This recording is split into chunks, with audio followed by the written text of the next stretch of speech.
You're listening to Rolling Toe with trucking experts Kevin and Mike Beckett. This is the show where you ask the questions and we give you the diagnosis on how to get the most out of your truck. We'll talk about avoiding wear and tear, knowing your suspension and axles, and how to get more mileage from your tires. We're on the audio road. Let's get rolling. Good evening. This is Mike. This is Kevin. And we're back to annoy you with another week of useless drivel. Mostly useful, but you think? Most of the stuff is useful. When the calls stop coming in, that's when it gets bad. Okay, well, the only reason I'm here this week is the wife had a whole bunch of things she wanted me to do, and the only excuse I could use for getting out of it is I had to go do this blogcast, so here I am. You have to do those. Well, what am I doing? I don't know. My kids just left. You're all by yourself. All right, well, this week we are going to talk about right poles. Right. And this paper that I have in front of me says a tendency of a vehicle to want to pull to the right or left is generally caused by one of four factors. First and most common is the slope or crown of the road. Here in North America, we drive on the right side of the road, and since the road slopes to the right, we're constantly correcting to the left in order to compensate for gravity. As was discussed in Part 5 and 6 of the series, attempts to use caster and camber for this issue create more problems than solutions. Drive axle alignment is a much more effective method to solve the pull problem. Second could be a tire issue. In the 80s, early radial tires used to have a problem of radial pull in about 5% of the new tires. Today, it's almost unheard of for a new tire to have this. Tires that have been run out of alignment on vehicles for a while can develop wear patterns that create a pull in the tire. When one outside rib is visibly shorter than its mates, then the drag developed in the tall tire, short tire pattern can cause a pull in the vehicle that can be modified by rotating or flipping tires on the rims. Remember, if the primary cause of the wear pattern is not corrected, all you've done is applied a bandage to the problem. Third, frame distortions such as diamond frames, side swayed frames, and twisted frames will cause pull issues, and unless the frame is fixed, the issue will not go away. In the same way, suspension components that are fatigued or broken can contribute to pull issues. For example, front leaf springs that are collapsed will frequently result in pulls. Fourth, and this is not very common, a steering gearbox can have a fault that will result in a pull. The simple test for this is to jack up the front end of the truck and start the engine. If the gearbox is the culprit, when you start the engine, the wheel will self-steer one way or the other. As a final point on this subject, all vehicles will tend to move toward the downhill side of the road. I classified these in three levels: a drift, or a pull, or a dive. A drift at highway speeds will tend to move downhill in about a 3 to 4 second count to the shoulder of the road. A pull will move in about 1 to 2 seconds. And a dive, you'll be in the ditch before you can get your hands back on the steering wheel. Drifts are normal. A vehicle that drives perfectly straight in the slow lane will have a tendency to pull to the left in the fast lane and experience irregular tire wear. Now, having said all of this traditional stuff, I'm here to announce that we are going to expand the MD Alignment product lines to include a selection of liquids that can be ingested by the driver and in the fuel tank, which will solve all your tire wear and handling problems. I think we might have legal issues with that. No legal issues. We all know, as you said in your intro on Facebook, the real cure to all this stuff is diet and exercise. But you have to have this other thing to go with the diet and exercise. But if you don't drink your snake oil, you're not going to get rid of it. We have a type A snake oil, a type B, a type C. Each one is specifically refined from the finest grade of horse piss to solve different problems with tire wear and handling. Yes. We're going to sell this stuff for $100 a bottle, guaranteed result. Put it in your fuel tank and you'll solve your And if it's a vibration, put it in your mouth and it'll solve that too. You won't think about it anymore. Yeah, you won't think about it. You have bigger problems. All right, very good. Well, on to the more serious business of answering questions and figuring out where the heck you guys are calling from. Yeah. Good luck with that. Yeah, good luck. What phone area code we got? 614. 614. I don't know. You don't know? No. You want to take a guess? Missouri. You're going to take Missouri. I'm going to go Indiana. Indiana's a little bit closer. Go one more city. Ohio? Ohio. Ohio. Okay, well, that's cool. All right. What can we do for you? And how many bottles?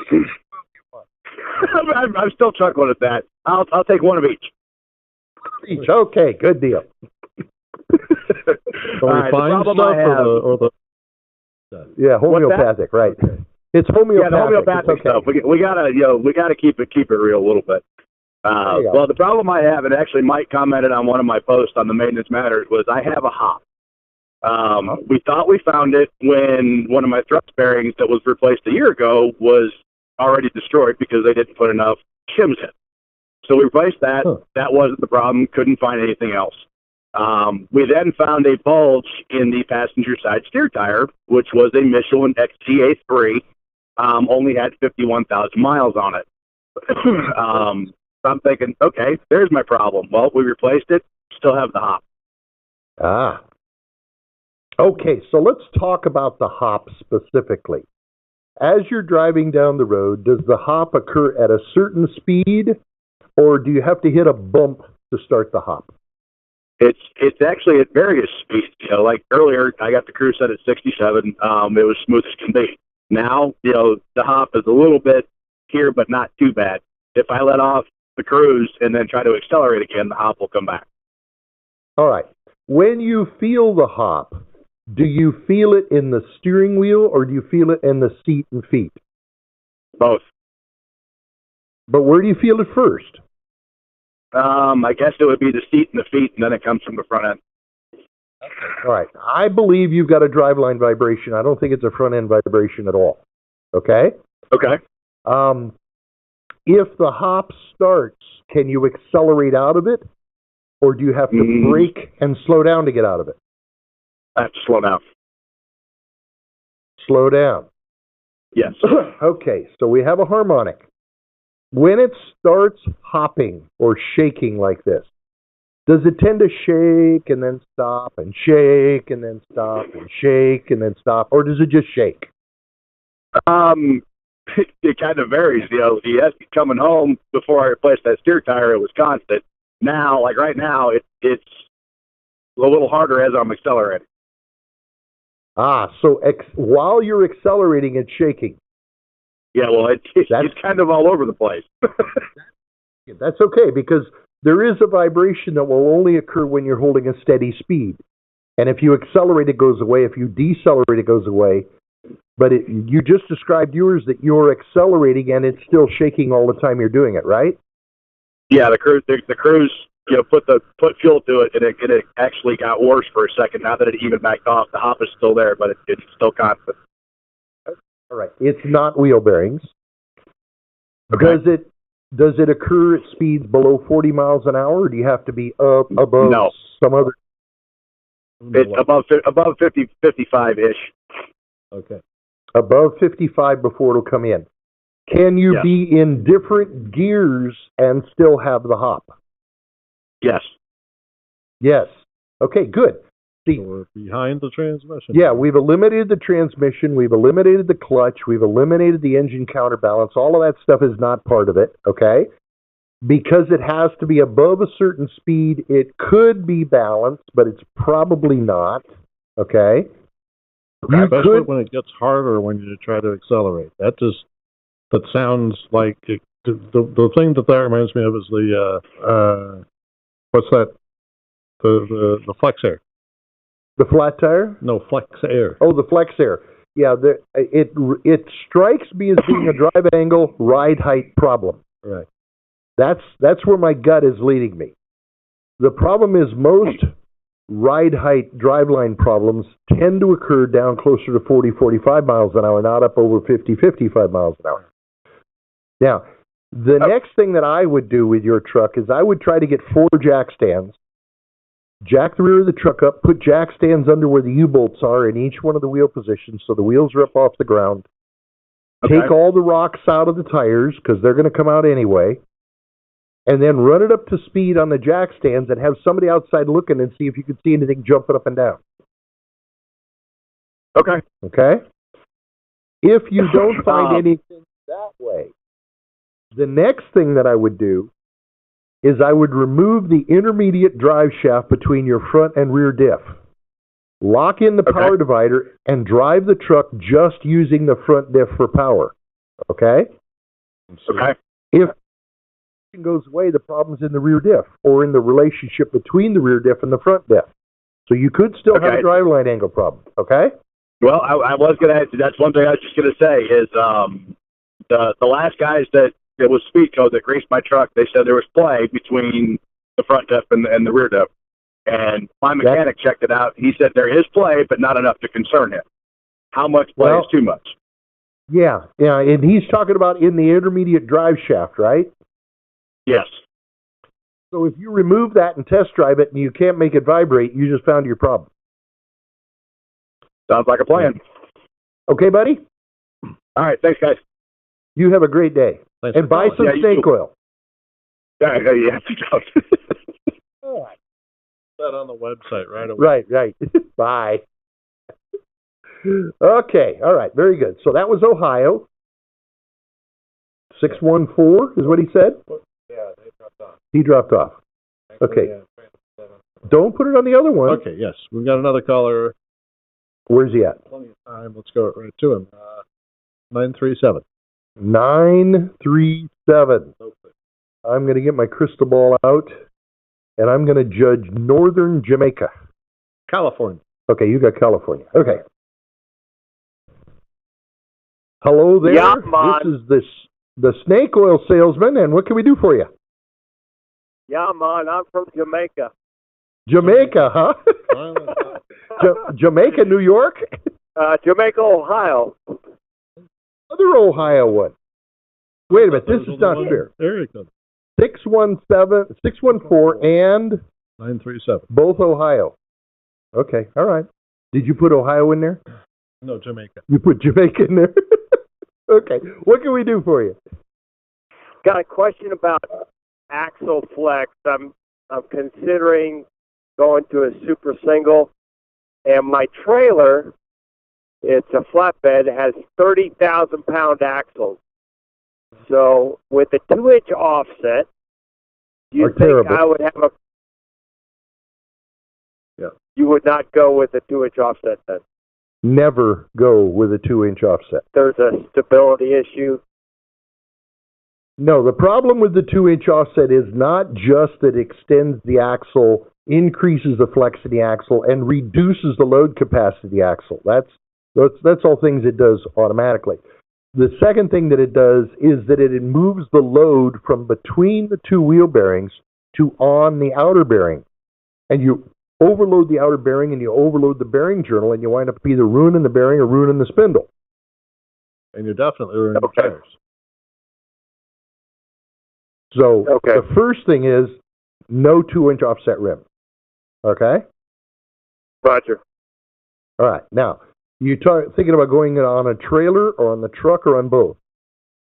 Well, I picked up a set of used super single 2-inch offset rims, and I have those on the rear position on the trailer with super singles on them. And I've had them on there about 6 weeks, hauling super light loads. There's only 8,000 pounds on the deck, so it's super light. And I'm running with a front. The front axle still has duals on it, but it's a liftable axle, so they're off the ground. So I've only running on 4 axles. Here's what I would do, since you already have the 2-inch offset rims. Okay.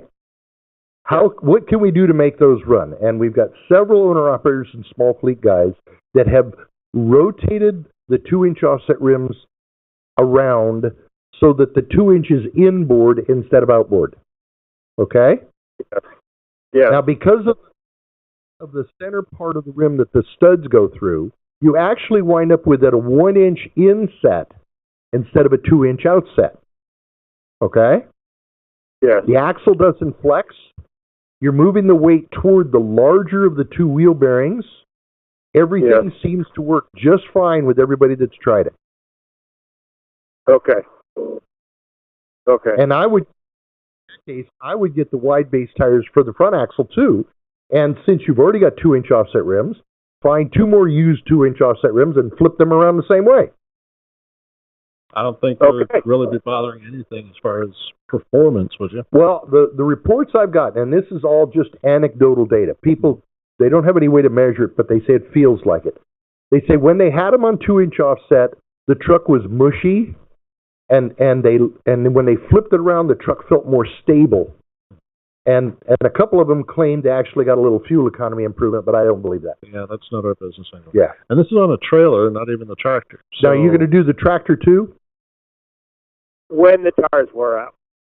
Okay, that's good. Yeah, everything in its own time. If I did the tractor and I didn't have 2-inch offset rims already, I would try to buy zeros. If I couldn't buy zeros, and if you're successful at the 2-inch offsets flipped around on the trailer, I wouldn't hesitate to buy used 2-inch offsets and flip them around on the front. Okay. Okay? Yep. Thank you, Mr. Beckett. Thank you, Mr. Beckett. Always glad to help. You guys have a good day. Drive safe, and don't forget, order your case of snake oil. Right. And, good luck with the long-distance jobs out of Jamaica. Yeah, that hauling out of Jamaica stuff. The ferry is just expensive as hell. I never liked driving on the left side of the road anyway. There you go. We'll see you later. Thanks for calling. Bye-bye. Okay. It's thinking about it. I did it. Okay. Okay. What have we got now? We got 3 more. And the next one is a 660 area code. 660. That's familiar. 660. Well, 770 is Atlanta. 660 is a Volvo. It is. There's a model of 660 Volvo. Yeah, I forgot. So is he calling from Volvo land? Is he calling from what is that? Dunham? Virginia? Dublin, Virginia. Dublin, Virginia. Yeah. We'll find out. All right. We'll go with Virginia then. All right. Okay. I'll go with California. You go with California again. All right. Hello there. Okay, you are wrong. It is Missouri. It is Missouri. Yes, and I do not want any snake oil either, Mike, okay? So no thank you. Oh, good. My issue is I have my mirrors are vibrating, and I know I've heard this before, and I just can't remember what it is. The mirrors are vibrating when I'm like between 55 and 65, but they vibrate a little bit up to that point too. And I can feel it in the seat most. I feel it on the floor, but I can definitely feel it in the seat. All right. Now, when it vibrates, does it shake and then kind of stop for a second and then shake and then kind of stop? Or does it just shake right straight? No, it's just a constant vibration. It's not a shimmy. It's just I can feel it more than I should. You know what I mean? It's not a smooth ride. It just shakes. Just a vibration. And it comes in at what? I've had the crankshaft dampener changed a couple years ago. That would be it. Does it start like at about 40 miles an hour and get worse and then go away at some speed, or does it vibrate all the way up? No, it does not go away. It vibrates really bad. I drive between 55 and 62, and I've got it up to 65, and it vibrates the mirrors vibrate really badly between 55 and 65. But it doesn't start vibrating until it gets a little faster, like 45, I think I start really noticing it, maybe 50. Right. Okay, how old are your drive tires? I just put new drive tires on it, and I had balancers on it. I have the True Balance, the centering pins. You know what I mean? Center pins, but that's not balance. True Balance centers. Do you Centromatics, or did you put powder in the yes, tires? Yes, I've got other not Centromatics, but there's another brand I've got on there right now. But I do have those on there too. Yes. That stuff all works. That's all cool. All right. Now, did it do this before the new tires were put on?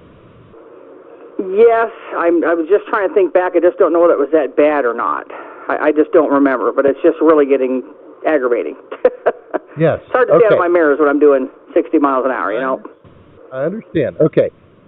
Based on all the stuff you've told me, and based on the symptom of the vibration, It's not balance. It's not driveline angles. It could be an out-of-round hub causing the vibration. It could be a carrier bearing going out in your drive shaft. Okay? Oh, okay. So what I would suggest is what I suggested to one of the earlier people is go to a shop that has 4 jack stands. Jack it up. Where the U-bolts are. Make sure that the nuts and the rocks are out of the tires. And then run it up to speed and see if anybody who's standing there can see something going on. Okay? Now, one caution I'll give you, I should have mentioned the other guy, I didn't. Once you get it up to speed and you decide, no, I'm going to let it stop, don't step on the brakes. Just let it go? Just let it come to an easy stop? You've got a lot of torque there. You step on the brakes, it's coming right off the jack stand. Oh, okay. Oh, yeah, okay. All right, but it's an easy way to look for an out-of-round tire or a mismounted. I had a truck that had a vibration like this years ago. And when we put it up on jack stands, one pair of wheels was going up and down. And we said, well, see, it's an out-of-round tire. And the guy says, but wait a minute, those are new sets of tires, and it did it before. And we finally got down and we looked, while it was running, I'm looking straight into the rim, like you're passing a guy in a car and you're looking in the rim.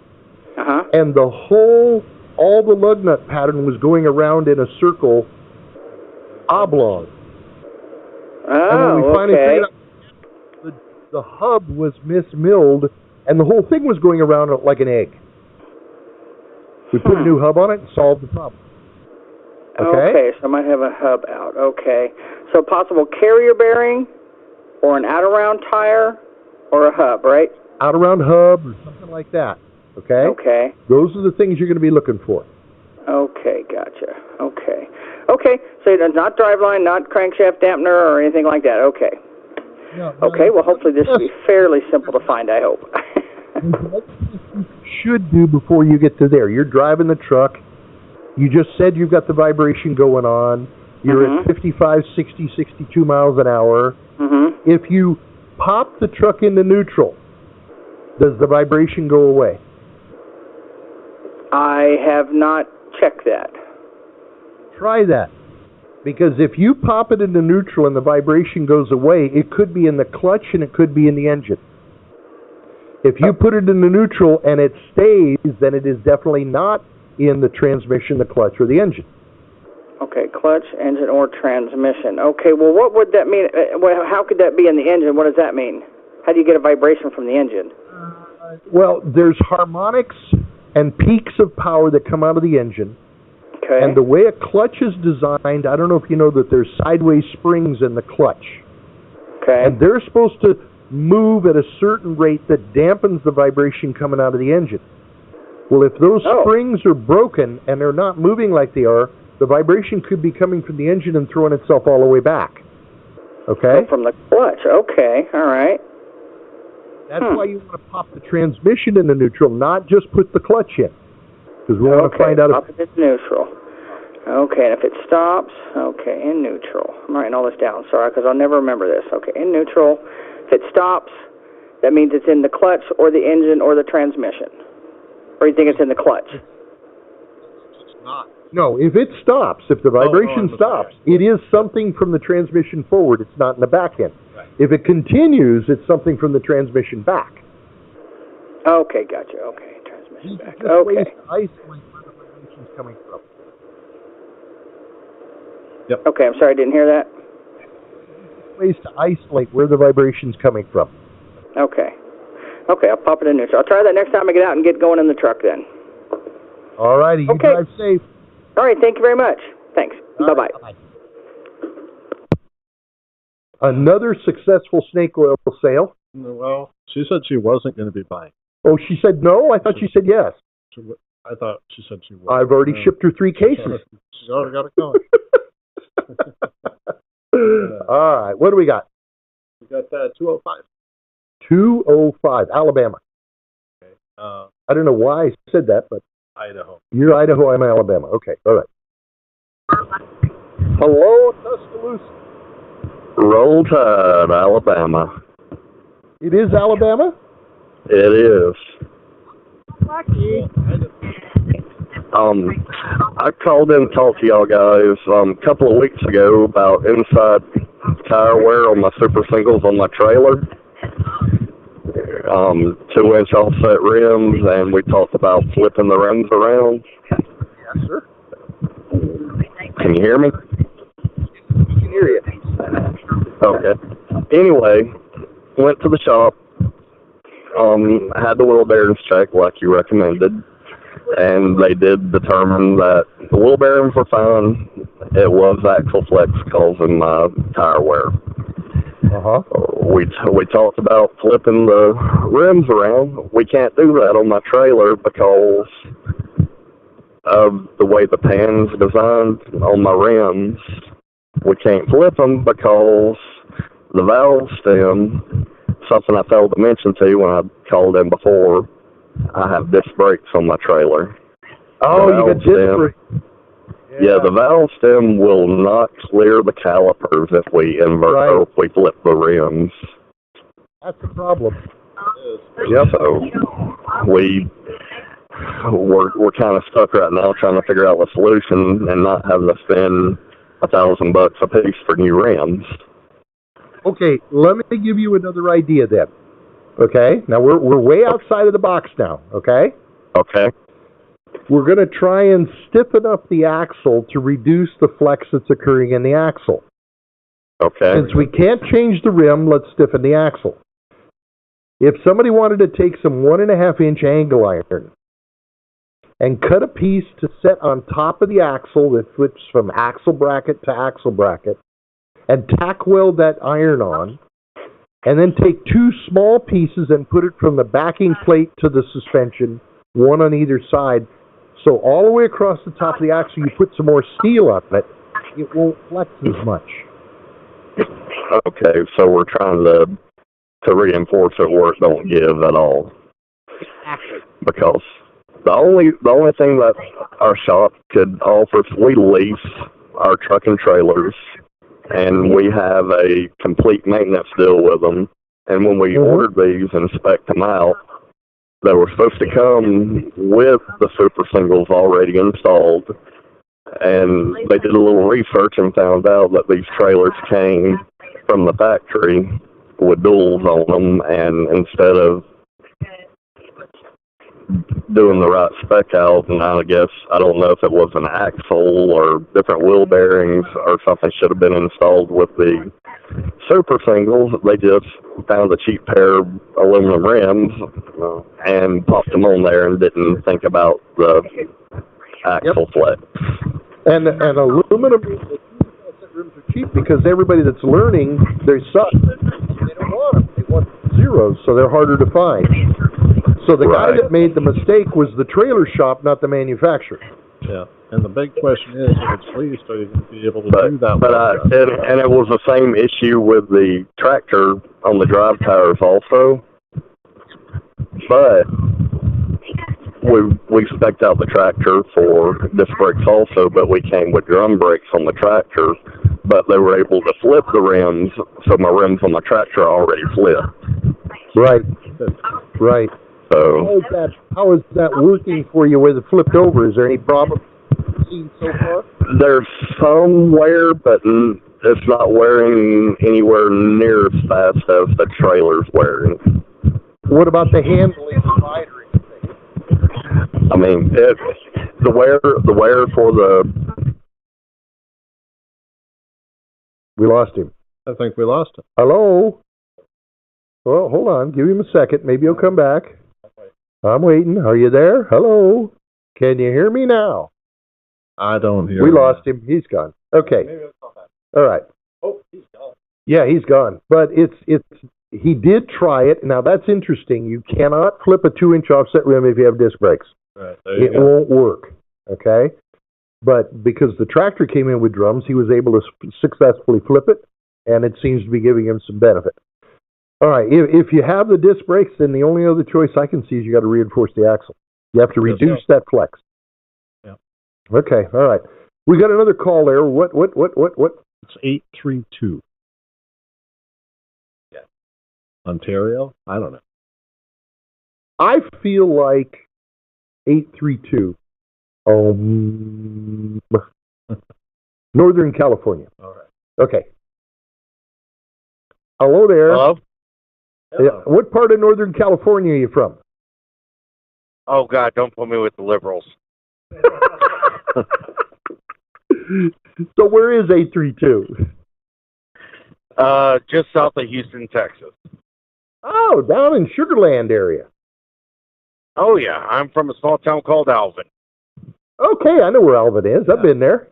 Yeah. We've sold it. Ah. Yeah. Cool. You didn't blink your eyes past it. Well, I know they made me stop. There was a cop. Ah. I know So all what's of them, up? so. You know all of her. Okay, what's up, buddy? Well, I was just curious. On my steer tires, I don't know what it could be causing this, but it's like when I hit a pothole, it like sucks it down, then it gives me control of the steering wheel again. Oh, I don't know whether that would be normal because it seems like it's a little loose or something. You hit a bump, and the steering wheel wants to chatter back and forth like it trying. There's a second in between. Yes. Now, if you go and look at the spring stacks from the axle, the riser blocks, and the leaf spring on each side of your axle, the odds are one of those stacks has a tapered wedge in it that's thick on the back and thin on the front, or just the opposite. It could be thick on the front, thin on the back. But there's a wedge in one of those spring stacks. Maybe about 3/8 of an inch tall. Yeah, 3/8 of an inch tall on the thick end. And when you hit the bump, there's more weight on the axle, and that wedge is trying to twist the axle to match the wedge. And then as you come off the bump, it goes back the other way, and then it oscillates, and then it comes back, and after about 4 or 5 jabs, it'll stop doing it. Ah. Oh, does it? Some alignment shop stuck a shim in there because you had a right pull, and he couldn't figure out how to fix it. So he threw a caster wedge in there to try to straighten it out to your handling, and he messed up your bump steer. No. Now, the shimmy does stop, right? After 4 or 5? Yeah. Yep, this is very common. And if you flip the hood up and look at your spring stacks, you'll find the caster wedge that somebody stuck in there. Take that caster wedge out, retorque your U-bolts back up the way they're supposed to be, and that problem will be gone. Okay.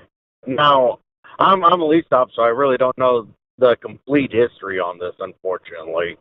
So, it's kind of one of those deals of just got to deal with it and fix it as I go. We see this all the time. When I used to do alignments all the time, I used to do 100 alignments a month. And I would take caster wedges out of about 50% of the trucks that I did. After a couple of years, I had so many caster wedges around, Hello? I was selling them for scrap metal and making money. You can't hear us? I can hear you. You can hear me. There you cannot are. hear Mike? Yeah, I was taking caster wedges out and selling them for scrap metal. I was just selling tons of them. Okay, so basically just remove it. I'll be good. Just take it out. You don't need it. Yeah, it's actually doing you a disservice. And you may find one stuck in one way on one side and one stuck in the other way on the other side. There may be 2 of them in one on each stack. Right, and they shouldn't be there. Honestly, both of them could go. Right.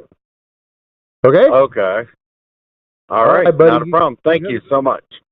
And don't forget, we take money orders for snake oil by the case. Always glad to help you out. All right, not a problem. Bye. All right, thank you. I think this snake oil deal is going to be a moneymaker. So did you put down Texas on that guy? You need to put Texas on that guy. Texas! So we know our Texans. Okay. We know our Texans. Our Alabama. Oh, 205? Let's see what he has to say. Right. Can you hear me now? I can. I went through a tunnel. Well, that happens. Sometimes I go through a tunnel when I'm out in the middle of the plains, and it still does it to me. It does. But anyway, you were asking about my tire wear on my drive axles. I was wondering about the handling. Did you notice any difference in the handling or anything when you flip the rims around? They did that before I actually took the truck out on the first trip, so I don't. Okay. That's fine. But I do know with the trailer, not so bad when I'm loaded, but when I'm empty or on a light load, it seems like the trailer, it's more likely to fishtail more, like it travels by itself more going down the road. Okay. All right. Well, I think on the trailer, if they're willing to do it, now if they're leasing the trailer, then you have to get to the company that owns the trailer to see if they'll reinforce it. If they won't reinforce it, then the only choice then is to go back to them and dope slap them and say, you weren't supposed to put 2-inch offset rims on. I want the correct rims. Right. Well, that's the problem that we're running into. We're leasing these trucks and trailers from Penske, and because we wanted the super single tires on the trailer, they're making us our maintenance is 100% covered except for the trailer tires. Everything else is covered under the lease, so they're trying to make us eat the expense on that. But when I'm sorry? That's the way Penske is. Yep. Yeah, but we're trying to argue the fact to them that we had them spec this way, and they need to make right on the specs that we agreed to in the contract when we originally signed the lease. Well, that's going to be a fun fight with them. They got more lawyers on retainer than you make in gross revenue, so it's hard to fight with those boys. It really is, yeah. Yeah, and it's probably not worth financially getting lawyers involved or anything. I'm quite sure we'll eventually come to some kind of agreement to disagree on it somehow to figure it out. Right. All right, well, good luck to you, and let us know how it comes out if you get a chance, okay? All right, I will. Thank you. Don't forget to buy your snake oil. We're selling it by the case today. Yeah, sure. Okay. Yeah, sure. Okay. Clear them off of there. All right, so we got Alabama, we got Texas. We got 2 more. We had Northern Jamaica. Yeah, Northern Jamaica. Right. Yeah. Okay. And Volvo. Didn't we have one from? I was thinking it was Volvo Land. Right. What do we got now? Well, this was 715. 715. That's familiar. I think it's Wisconsin. Yes. I'll buy that. All right. Hello, Cheesehead. You got it. I am a cheesehead, and there's no snake oil in Wisconsin. The only snake oil is in Washington, D.C. Well, I'll agree with that, but you need your order of snake oil because you have to have some to fight everybody else. You got that right. I'll agree with you. Right, yeah, all right. Kevin, Mike, got a couple questions for you. Okay.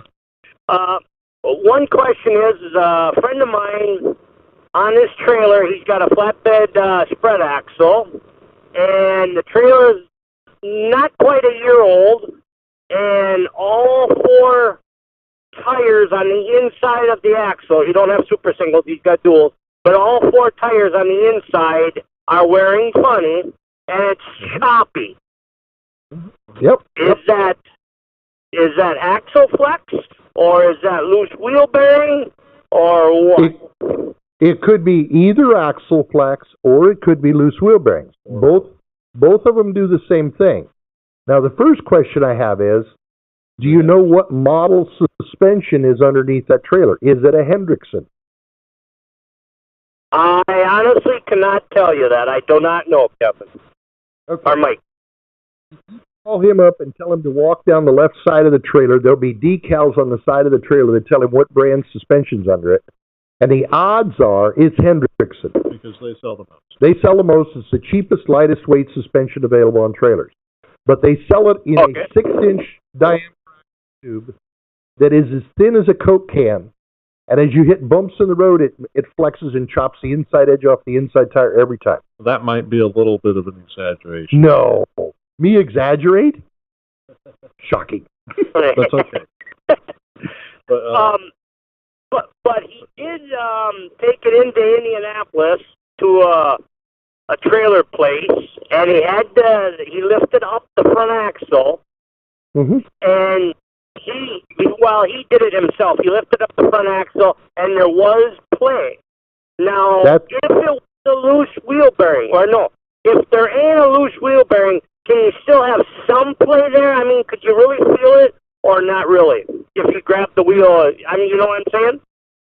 You should never be able to feel any movement with you pushing on it. Right, because seriously, you're only even if you were a linebacker for Wisconsin, you don't have nearly as much weight as the vehicle compared to the road. I mean, they are punishing the hell out of this. And the end play that is supposed to be in the wheel end is a maximum of 0.005 of an inch. Right. You can't feel 0.005. If you can make it go click click, the bearing's loose. Too loose. Okay. Okay. Well, yep, I got that taken care of. The other question is they also told him he was overinflated on tires. Well, he is. Okay. There's no doubt that he's overinflated. All right. Is this a spread axle trailer or a narrow set trailer? It's a spread axle. All right. On a spread axle trailer, the maximum load the axle can carry is 20,000 pounds. Correct? Correct. There are 4 tires on the axle. Each tire can carry 5,000 pounds. Correct? Correct. Okay. If you look up a tire and inflation chart for a low Pro 22.5 tire carrying 5,000 pounds of weight, the correct inflation is just about 95 psi. About how much did you say, Kevin? 9.5. Okay. Now, what do you think he's running for inflation up there? Well, believe it or not, I'm running 115 and he's running 120. Right. So that's overinflated, isn't it? Yes. But let me tell you this. You're better off overinflated than at minimum inflation. And the minimum inflation is going to be about 95 psi. I like to see 105 to 110 on a spread axle trailer. Now, a standard trailer with not a spread, the most load an axle can carry is 17,000 pounds, right? Right. And if you divide 4 into 17,000, each one of those tires is only carrying 4,250 pounds of load. And the minimum inflation there is 75 psi. You wouldn't run 75 psi back there. Never. No, you're going to run 95 to 100 psi, and it works great. The tires wear better with about 20 to 25 pounds over inflation. On their trailer. Now, if inflation was his tire wear problem on this fellow with the inside edge wear, inflation would not just be wearing on the inside edge. It'd be wearing all over the tire. That's what I kind of thought. It's not an inflation problem, and overinflation on truck tires is a good thing. And if you're concerned about your overinflation, we have some snake oil for that. Oh yeah, I have a special Model Z snake oil that really solves overinflation problems. No problem. Just rub it on the tire. Okay. I'll tell him to do that. Okay, cool. So really, both of us. Go ahead, Kevin and Mike. Wrap up. So anyway, we shouldn't be running no more than 105 to 110 in there. I would say between 105 and 110, and those trailer tires would be just fine because you're carrying 5,000 pounds per tire. Your big problem is finding out if it's axle flex or wheel bearings and fixing it. And you already know it's I appreciate it. You have a great day. Well, that's what you guys too. Thanks. All right. Bye-bye. Thanks a lot. Okay. All right. So we got, in order for snake oil for wheel bearings, because they're obviously... And overinflation. Overinflation. So he gets 3 cases because he got axle flex too. Axle flex. We're going to send 3 cases of snake oil to that guy. Because you can fix it by tightening the bearings, keeping the tires inflated, and maybe even strengthening the axle. If that's what. But we don't make any money on that. We make money on the snake oil. We'll make money on snake oil. Cool. We'll do this. All right. Very good. All right. What's the next phone? Responsible thing to do. Yeah, we're doing good. Okay. One more caller, 602. 602. Isn't that Arizona? Probably. It might be. Gut feeling. Hello, Arizona. Yes. Yes. Yes. Hey, my question, well, the snake oil, can you get a pallet of it? Yes. It's great on a salad. No problem. Okay. Get a You better put a bunch wait a of minute. cases on that pallet. Put a bunch of cases on the pallet, send it to Washington, COD. What? Yeah, we're going to mandatory everybody in Congress. It's like Blue Store ointment or something of that nature. Hey, I got the question. Let's get back on the subject. Y'all got me laughing over here. What's up?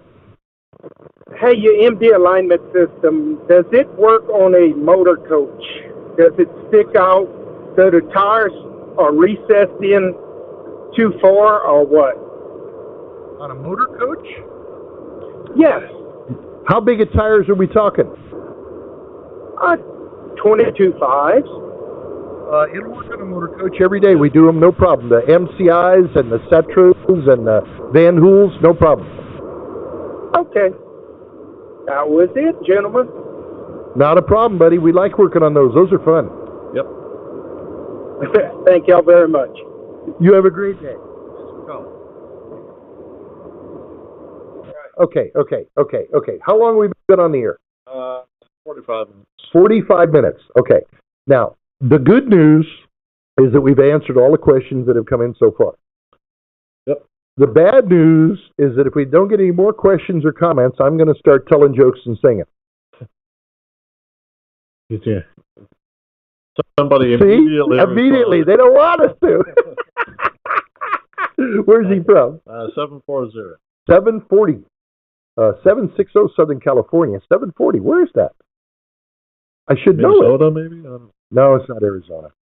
I'm going to go for Cuba. I'm going Minnesota. You're going Minnesota. Okay, all right. Hello, 740. Hello, Mike and Kevin. Where are you from? Ohio. Ohio. Oh, yeah, we had a 740 earlier, didn't we? No? Not tonight, you haven't. This is the third Ohio call today. That's the limit. Nobody else from Ohio today. Right. Okay. What can we do? What can we do for you? Well, you're mentally deficient alignment, correct? That's us. MD. Well, I'm Jackrabbit alignment. Jackrabbit? Yeah. JR? How you doing, JR? Real good, What's Mike. going on over there in eastern Ohio? Southeastern Ohio here. It's just a wonderful, beautiful day. Yeah? Cool. Hey, I'm glad to hear the last caller on the bus made me think of a question that only you can answer properly. Oh, I got to be serious then? Well, it might help, yes. I've been asked this question many, many times, and I haven't come up with a good answer. And I'm sure you have been asked this question many times and have the perfect answer. And I think for listeners... Snake oil. No, I've got a van full of that already. Your listeners may be interested to hear the answer to this question. How in the world can you align a truck mobile? Well, how in the world can you drive a truck mobile? Yeah, that's the premier problem. Is if you keep on trying to align a vehicle in a condition that you can only find in a shop, you're never going to be able to experience or expect proper tire wear. Yeah, you need to measure it under the same type of conditions that it drives under if you want to measure it accurately. Every time you put it on an artificial surface, jack it up, set it down, put it on turn plates, you're measuring the vehicle in an artificial condition, so the measurements aren't any representative of what's going on with the vehicle. Right. Don't you know? Cool, but how can you do that mobile? Don't you have to have a fixed shop to do that? No, trucks don't drive on a fixed surface. Trucks drive on crowned roads. They drive on asphalt. They drive on concrete. drag on the tire positions the vehicle, takes up the slack in the bushings and the airbags, the little play that's in the wheel bearing and the kingpins. So as you drive straight ahead, the drag sets all that stuff. And I want to measure with all those things set. Now, one thing Jerry is saying here is a mistake that we have made as a company. We have? We have. The equipment that we have is not complicated enough. That's true. We're not complicated enough. That's true. Well, we accidentally fell onto a system that actually works, but you don't need updates every year. You don't have intricate items that if it's dropped, it's going to break and you're going to have to get a new one. We have made errors. Yeah, we apologize for that, Jerry. We've let you get by too cheaply. That's a fact, and the equipment really over $100,000. I'm sorry, what's that, Kevin? Mobile system should be over $100,000. Well, most of them are, yes. But the mobile system should be 150. Right. So where are you at with this, Jerry? Well, where am I at with what? What do you mean? Are you happy? Are you unhappy? You're trying. I know you might have been trying to do these mobile alignments. Yes, I've had wonderful success. 15 years, just no advertisement, and except for your website, which I appreciate 100%. Doing just fine. Have a great following. My problem is I live in southeastern Ohio, and there's not that many trucks down there. That's not terrible. No, it's not terrible, but for my age and everything's working just wonderful. Well, you and I are both going to retire here pretty soon, aren't we? Oh, no, God knows. If I had half your money, I'd have retired a long time ago. If I retire, I got to hang around with the old lady. I'm not ready for that. Oh, she's probably listening. Yeah, she's 49 years she's been watching me. Oh. No, she's been putting up with you, I'm sure. Yep. Well, the proof for me, when I was back starting mobile doing alignments, and I had done fixed alignments, and I went to the fleets and I said, I'd like to fix your trucks here. And they said, well, but how can you do good work with what you got, these simple tools? And I would ask them, how did the alignments come out with the guys using the big equipment? Were you happy with their alignments? No, I wasn't happy. Okay, well then why don't you shut up, stand aside, I'll fix this truck, I'll give you a bill, you don't pay it unless you're satisfied. And after that, I wound up doing all their trucks because I was able to solve the problems that the big machines weren't. I've actually done that myself. Told some customers, I'll give you a bill. If you don't like it, don't pay for it. And they've always paid. They've always paid. Yeah. So, but no, I get that. I get that a lot of how can you do it. And my response is borderline sarcastic. But I tell them it's what you measure and what you do with that measurement, because no alignment system is smarter than a tape measure. That's right. That's right. Right. It's it's the people that are using it that are making it work. We didn't get snake oil. I wish the snake oil worked.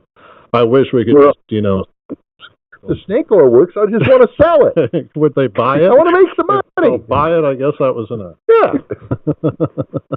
But no, the fundamentals that you teach they work. They work. There's no question about it. And that's the proof in the pudding. The rest of it's all conversation. And I thought your listeners would maybe have the same question as if they see somebody doing it mobile, they're going to say, "Oh, I can't go to a mobile guy. I got to go to somebody else." And I understand that Chad in Kansas City is mobile, isn't he? Yeah. Yep. People around the country that we have are mobile. Are mobile, yeah. And the best people we have around the country, there's some exceptions, but the vast majority of the guys that are doing the best work are owner-operator alignment guys. Right. Not big shops with 16 guys. There's some, but yeah. I'm hearing about more and more that it's just incredibly satisfied no matter what. But I've been asked by companies, why don't they buy lasers and start doing it themselves? And I said, here, I'll sell you mine. They're educated. They know, they give you the right numbers. Right. But I also explained to them that they have a personnel issue and training issue and a turnover issue and personalities with their drivers versus mechanics, etc. So you're better off to just let me do it. Well, many shops can't even hire a guy that can change the oil and grease the truck right. Right. True. Oh God, especially truck stops. Wow. Yeah, we get they got so much contact and get reports all the time about guys that had trucks aligned at truck stops with a minimum wage guy who last week was in high school or tech school, and he aligns their truck using a computer, and they wind up getting shit for tire wear. Okay, well, You get what you pick. That's right. All righty, Jerry, you have yourself a great day out there in southeast Ohio. All right, and thank you, Kevin and Mike. I appreciate listening to you guys every week. Well, we appreciate you calling in. Have a good day, Jerry. All right, bye-bye. Bye. Okay. That was nice having a guy call in like that. It was nice. Cool. How long have we been on this? An hour and a half, about. We've been on an hour and a half? Or not, an hour. We've been an hour. A half hour left. Oh, okay. All right. We'll give everybody one more chance here. If you have a question or a comment you want to ding in, we'll talk to you. Otherwise, in about 2 more minutes here, I'm going to start singing, and he's going to shut the radio off us. You're darn right. He doesn't like me singing. Did you hear about the guys? They were down at the bar, and at 2 o'clock in the morning, this one guy staggers out of the bar. He walks up to this pickup truck. He tries to put the key in the door, and he can't get it open. He backs up, looks at it. Oh, wrong truck. He goes to the next truck. He opens it up. He gets in, gets the truck started. He weaves his way out of the parking lot, makes it a half a block, and the cops pull him over. Now, the cops do a full field sobriety test, and he passes everything. They take him downtown for a chemical test, and he passes everything.